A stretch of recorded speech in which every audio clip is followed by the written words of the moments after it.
پشاور صدر میں federal constabulary head quarters پر فتنہ الخارج کا حملہ ناکام بنا دیا گیا۔ خودکش دھماکے میں 3 FCA اہلکار شہید اور 3 زخمی ہوئے۔ دھماکے میں 9 شہری بھی زخمی ہوئے۔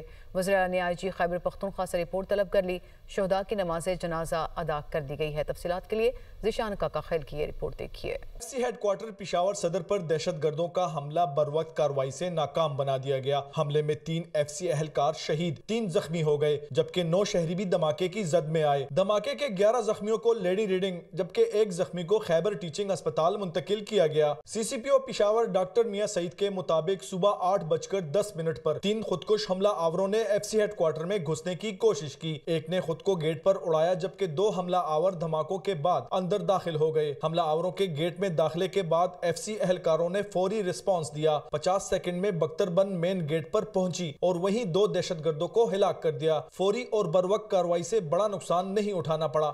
حملہ کیا گیا جس میں 3 جو ہمارے فیڈرل کانسٹیبلری کے جوان ہیں وہ فوری شہید ہو گئے۔ 2 خودکش حملہ آور نے اٹیک کے لیے اندر جا کے انٹری کی۔ انٹری کرتے ہی ہمارے فیڈرل کانسٹیبلری کے جوانوں نے فوری طور پر رسپانس کیا۔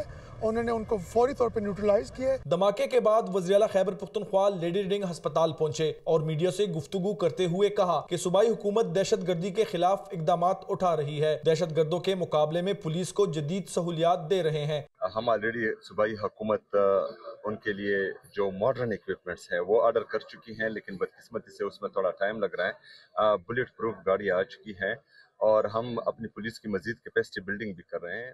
ابتدائی تحقیقات کے مطابق حملے کے وقت FCA ہیڈ کوارٹر میں پریڈ جاری تھی۔ پریڈ کے وقت 450 FCA جوان موجود تھے۔ خودکش جیکٹ سے لیس 3 خودکش حملہ آور پیدل آئے جن کا مقصد FCA افسران اور تنصیبات کو بھاری نقصان پہنچانا تھا۔ حملے میں شہید ہونے والے تینوں اہلکاروں کی نماز جنازہ FCA ہیڈ کوارٹر میں ادا کر دی گئی۔ نماز جنازہ میں وزیر اعلیٰ Khyber Pakhtunkhwa Sohail Afridi, corps commander Peshawar, IG police Zulfiqar Hamid سمیت چیف سیکرٹری سمیت اعلیٰ عسکری اور سول قیادت نے شرکت کی۔